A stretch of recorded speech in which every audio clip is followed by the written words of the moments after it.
Magandang umaga, magandang gabi, Dispatcher. Ako po ang inyong tagapagpaliwanag na si John Carmen Bilangan. Dito po sa aming research problem or research thesis. Ito pong research thesis namin is pinamagatang portable tool cabinet with working board. Bakit nga po ba working board? May pangalan po. Bibigyan po kayo ng history kung bakit po may working board ang cabinet namin. Ito po ay dahil nung kami po ay grade 11 is kulang po kami ng isang working board para sa aming practical class. Kaya nung kami dumating sa aming grade 12 is hindi po kami nakapag-practice ng pag-electrical. Kaya po namin ito naisipang gawin is dahil nga po sa kulang po ng kagamitan at pang-practical task.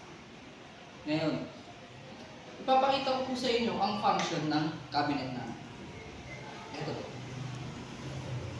May drawer, pang tools. Meron po siyang paglalagyan ng junction box, lamp and lamp holder. And dito po sa aming pangalawang drawer, ito po ang tools. Meron na po siyang measuring. Is may flat screw, screwdriver, and hammer. Sa pangalawang pangatlong drawer, meron po kami drill, multi-tester, and digital multi-tester. Dito naman po sa aming cabinet, meron po siyang paglalagyan ng wires, and meron po siyang comforter na malaking paglalagyan ng mga toolbox. Ngayon, papaliwanag ko naman po sa inyo ang aming working board.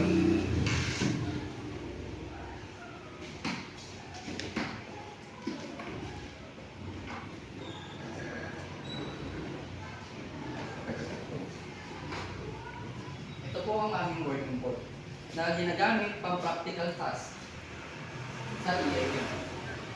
Meron po siyang switch, lamp, wait, now, and circuit breaker. Ngayon naman po, sa aming working board, meron po kayo nakikita label dito. Yan po. Meron po siyang safety and maintenance. Kaya ang mga gagamit po nito is malalaman po nila kung paano po gamitin na maayos ito. Ito.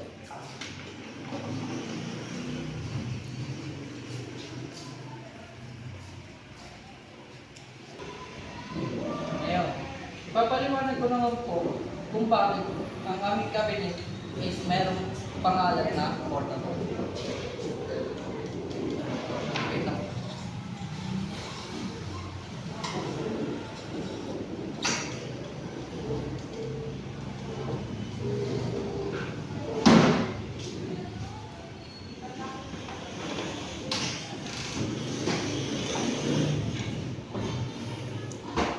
Bakit nga po ba siya portable tool cabinet with working board?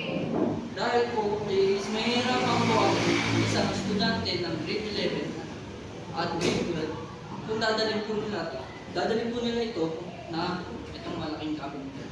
Kaya po naisipan po namin na kung mapadali ang mga estudyante is lagyan na lang po siya ng gulong sa baba.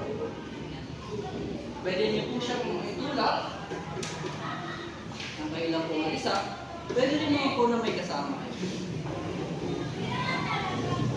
Kaya po namin siya ginawang portable is para po madali siyang magamit ng grade 11 and grade 12. At kung bawal po siya magandang gamitin, is bukod na magagamit po siya sa practical task, magagamit mo rin po siya pang academics. Dito pong top and bottom. Ngayon po, ipapaliwanag ko po sa inyo yung durability po na. Ang durability po durability po na itong cabinet na namin is kaya niya po mag-take ng mga heavy items like this. Ayan.